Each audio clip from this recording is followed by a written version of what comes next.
지금 김아무개님이 말씀해 주셔서 안 그래도 저도 한번 정리가 필요하다고 생각한 부분인데, 여러분들 스테이블 코인 관련된 거 좀 정리를 드릴게요. 그 IMF도 최근에 같이 그거를 뭐라고 해야 되죠? 그 빵형이랑 같이 싱가포르 그 페스티벌에서 같이 패널로 참여해서 얘기도 했고, 거기에 이제 IMF 대빵이라고 할 수 있는 우리 아줌마 나와서 또 연설 한번 하셨죠. 그거 관련돼서 또 잘못된 기사도 많이 나오고 있어서 한번 정리가 필요하다 생각은 했는데, 얘기를 하시니까 얘기하죠. 이 사람이 지금 대표격이거든요. IMF 싱가포르 거기 가서 한마디 했어요. 한마디 했는데 그 기사 내용도 좀 약간 잘못된 방향으로 짚었더라고요. 네, 여기 있죠. 여기 써있죠. 싱가포르 핀테크 페스티벌. 그래서 마이크 다시고 이 바나나색 마이크를 다시고 얘기를 했습니다. 결혼 반지도 잘 끼고 다니시네요. 자, 그래서 얘기를 했는데 어떤 내용이냐면요. 이거 핵심을 IMF 트위터에서 이제 여기다 정리를 했어요. 링크를 달면서 디테일한 내용 이거 보라고. 뭐냐면은 IMF가 예전부터 얘기해오던 게 있어요. 그러니까 뭐냐면 여기에도 나오는데, IMF 리서치는 그러니까 그 연구 결과가, 새로운 연구 결과가 보여준대요. 쇼댓이라고 보여주는데 뭐냐면은 요 CBDC 나오죠. 바로 CBDC 뭐죠? 센트럴 뱅크, DC는 뭐죠? 디지털 커런시. 그러니까 중앙은행이 발행하는 디지털 커런시를 줄여서 CBDC라고 얘기를 합니다. 아까 얘기하신 거, 김아무개님이 얘기하신 거죠. 이게 발행되면은 안 좋은 거 아니냐, 이제 그런 얘기를 하셔서 딱 떠올라서 이거를 설명드린 건데, 이거 얘기하면은 이제 결론까지 말씀을 드릴게요. 그러니까 요게 이제 연구 결과로 나왔는데, CBDC는 쿤 및, 그러니까 퍼블릭 폴리시 골, 그러니까 퍼블릭 폴리시 골이랑 만나면은 잘렸네. 이제 금융적인 인클루전까지 포함해서 만나면은, 자, 시큐리티 앤 컨슈머 프로텍션, 그러니까 뭐 보안적인 측면이나 소비자 보호 이런 거를 포함해서요. 그러니까 이런 규제를 말하는 거예요. 그러니까 소비자를 어떻게 보호할 건지, 뭐 이제 보안 관련돼서는 어떻게 할 건지, 안정성 있게 할 건지, 그러니까 이런 것들을 다 포함한 정책. 그러니까 정책이 이제 어느 정도 완비돼서 이 바로 이 사람 얘기하는 CBDC 이거랑 둘이 조합이 되면은 이게 뭘 할 수 있다고 얘기를 해줘요. It could also provide private sector, private payment. 결론이 별론데? 이게 얘기한 전부가 아닐 텐데요. 아, 여기 있네. 아래에 있네. 그러니까 부분 나눴네요. 이것도 보죠. 그냥 개인정보, 항상 금융권에서 그 블록체인 제가 왜 허망했냐면 그 얘기를 하는 거예요. 블록체인 기술을 쓰면 퍼블릭 레저잖아요. 물론 프라이빗 레저에 있는 것들도 있지만 XRP도 퍼블릭 레저입니다. 그러니까 이런 거에 가장 큰 문제점, 비트코인도 그렇고 가장 큰 문제점 뭐냐면, 거기 안에서 뭔가 거래를 하면은 개인정보가 노출될 수도 있다는 거예요. 뭐 거래 내용이라던가 특정인의, 또는 비트코인 관련된 기사 중에 그런 거 보신 적 있을 거예요. 비트코인이 원장을 들여다보니까 뭐 그냥 단순히 돈 거래한 거, 그런 금융적인 요소만 있는 게 아니라 포르노도 있고 남의 과거를 거기다 집어넣은 경우도 있고 되게 엉뚱한 정보들이 너무 많이 들어있다. 이런 관련된 기사 보신 적 있을 거예요. 실제로 그렇게 할 수도 있거든요. 그럼 이걸 어떻게 처리할 방법이 없는 거, 블록체인이니까.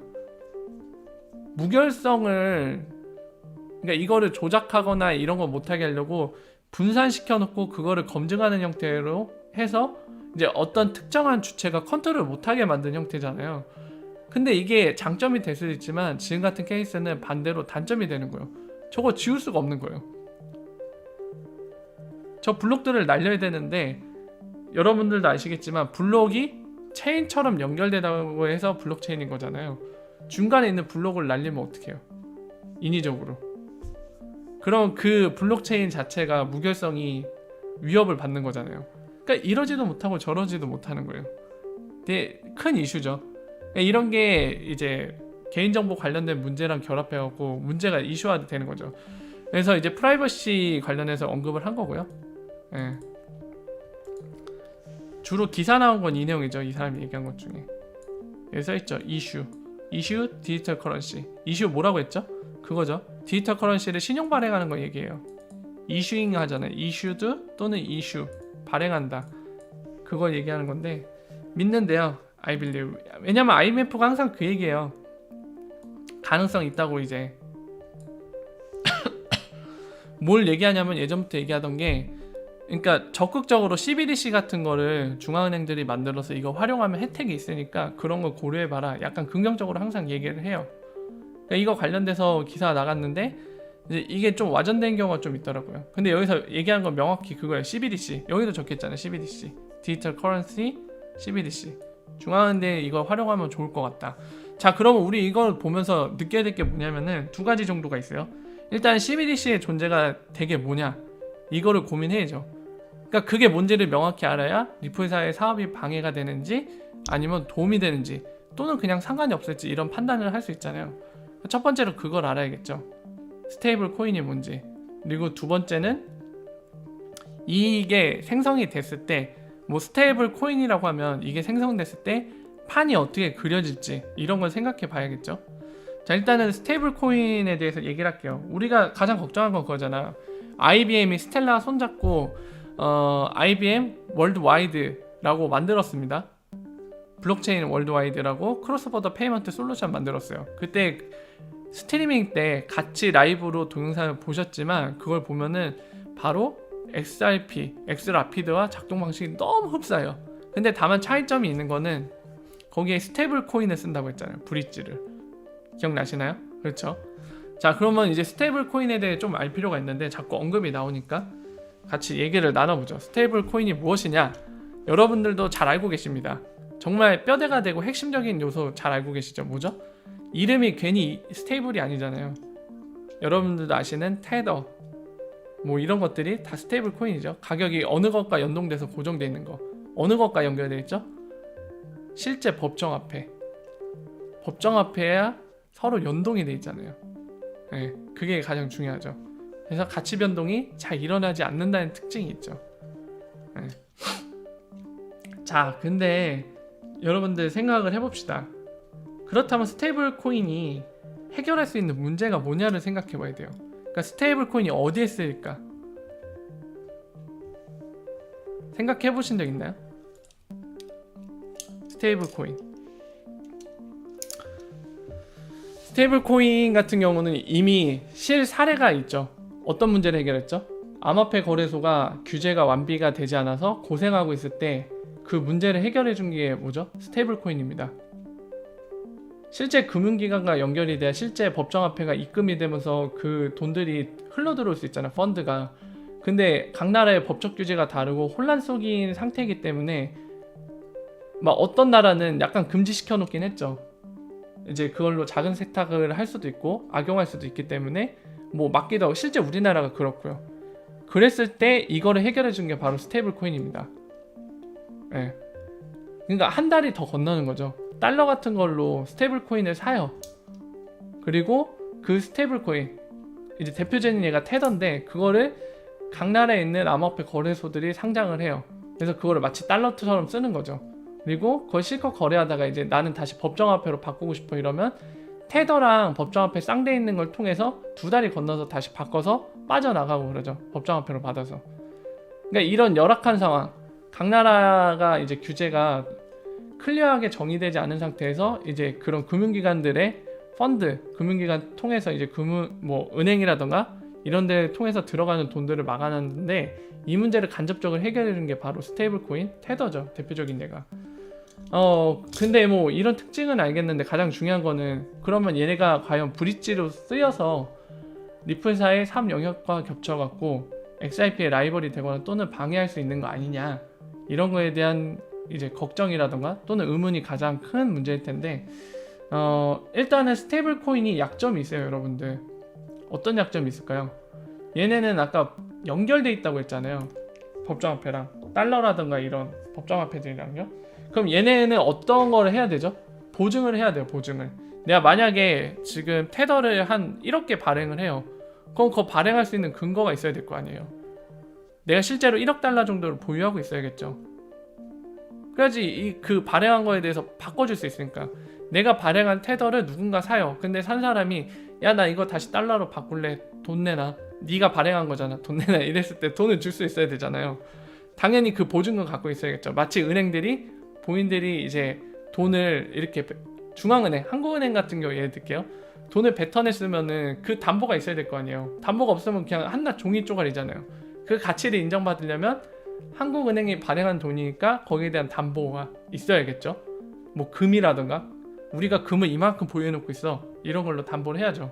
예. 그런 것과 비슷한 맥락입니다.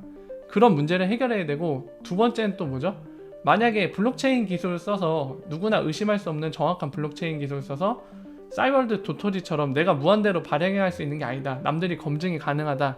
이런 문제가 될 게 없는데 만약 그런 게 아니다. 싸이월드 도토리처럼 내가 언제든지 발행하고 싶으면 발행하고 남들이 투명하게 살펴볼 수가 없다. 이런 문제가 되겠죠. 신뢰도에 큰 타격이 있을 겁니다.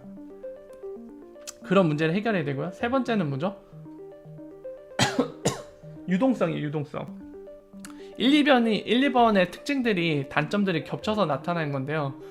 XRP 같은 경우는 가격 변동이 일어나요.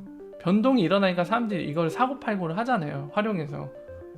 그러니까 시장에 마켓메이커로 참여하는 거는 다름없죠. 이걸로 이득을 보기 위해서 사고팔고 하니까. 마치 오늘날의 법정화폐들이 서로 다른 나라의 법정화폐랑 쌍이 돼갖고 가격 변동이 일어나잖아요. 그래서 실제로 그걸로 돈을 버는 사람도 있죠. 외환시장이라는 게 존재하는 거고. 마찬가지로 XRP도 그게 가능합니다. 근데 스테이블 코인은 가능할까요? 지금 테더만 봐도 참 재밌는 상황이 나오죠. 네. 쉽지 않습니다. 가격 변동성이 거의 없기 때문에 말 그대로 스테이블 상태라 어려워요. 그러니까 거기에 참여하는 사람들이 거의 없을 거란 말이에요. 이거를 사고 팔아서 이득을 보겠다는 사람이 있을까요? 유동성 공급에 어려움이 있습니다. 이런 특징들이 있기 때문에 여기까지 팩트예요. 특징들이 있기 때문에 리프사가 선택한 거는 바로 가격 변동이 있는 XRP라는 네이티브 에셋을 만들어서 이거를 브릿지로 쓰겠다고 계획을 잡은 거고요. 반대로 IBM은 오히려 이런 안정성 때문에 브릿지로 쓰기에 적합하다라고 생각하고 있고, 리플사는 스테이블 코인이 리퀴디티에 문제가 있다, 그거를 해결할 수가 없다라고 판단한 반면에 IBM은 아니다, 리퀴디티 충분히 해결할 수 있다 라고 판단했기 때문에 스테이블 코인을 선택한 겁니다. 그 차이가 있는 거예요. 그러니까 이거는 어느 쪽이 절대적으로 맞다라고 할 수 없는 문제죠. 판단의 문제인데, 우리는 만약에 XRP를 지지한다고 하면은 방금 얘기했듯이 스테이블 코인은 이 문제를 해결할 수 없다, 유동성 문제에 차질이 있다 라고 생각했기 때문에 지금 그 리플사의 XRP를 지지하고 있는 거죠. 그러니까 아까 질문 주신 내용으로 돌아가 볼까요? 아까 그 내용이잖아요. 이 각 나라의 중앙은행이나 이런 애들, 은행들이 자체 코인을 만들면은 문제가 생기는 거 아니냐. 예. 판단의 문제예요. 근데 리플사의 설명은 그겁니다. 리플사 생각하고 있는 것과 설명은 뭐냐면, 스테이블 코인은 리퀴디티 확보를 할 수 없어서 이 브릿지로 쓰일 수가 없다. 오히려 이게 만들어지면 기존의 법정화폐랑 똑같은 성질을 갖기 때문에 결국에 이제 스테이블 코인, 뭐 예를 들어서 미국이 만들고 그리고 한국도 만들었다고 가정할게요. 이 둘이 스테이블 코인끼리 교환을 하려면 어떻게 교환해야 되죠? 리플이 생각하는 리퀴디티에 문제가 있다 했잖아요. 교환이 쉬울까요? 쉽지 않을 거예요. 서로 간의 교환이. 유동성 확보가 어렵다고 했으니까. 그러니까 리플사가 생각한 건 뭐냐면, 결국에 각 나라 중앙은행들이 그런 스테이블 코인을 만들면 오히려 더 유동성 문제 때문에 이거를 적극적으로 활용할 수도 없고 문제가 생기기 때문에 이거를 유동성을 더 튼실하게 해줄 부가적인 뭔가가 필요할 거라고 하는 거예요, 교환할 때. 그래서 리플사가 생각하는 건 오히려 이런 식으로 각 나라 중앙은행들이 CBDC를 만들어 버리면 방금 말씀드린 문제 때문에 XRP에 대한 사용에 대한 디맨드가 더 올라갈 거라고 판단하고 있어요. 이거는 제 내피셜이 아니라 데이비드 슈왈츠가 얘기한 겁니다. 간단히 보여드릴게요. 그거 보고 말씀드린 거예요. 그래서 제가 이렇게 설명할 때 그 얘기하잖아요. 리플사의 생각이라고. 데이비드 슈왈츠가 이 쿼라에서 그렇게 얘기를 했어요. 실제로도. 스테이블 코인 한번 나오려나? 자, 저자는 데이비드 슈왈츠. 이렇게는 안 나오네. 코인이라고 할까요? 토큰? 토큰? 또는 코인?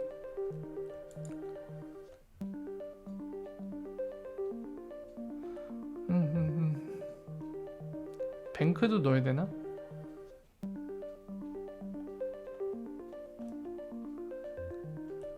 뱅크를 넣어야겠는데요? 바로 안 보이네?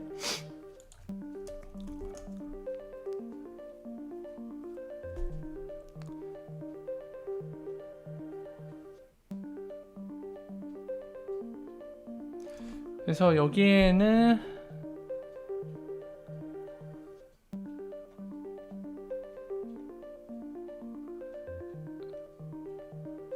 검색어가 이게 아닌가 본데? 자, 뭐 비슷한 맥락의 주제가 보이는데 적합한 게 그때 제가 봤던 게 안 보이네요. 비슷한 거 한번 열까요 그냥?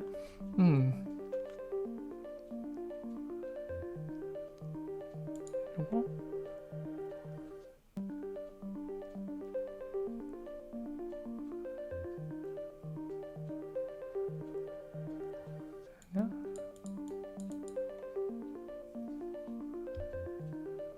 이거 보셔도 되겠네요.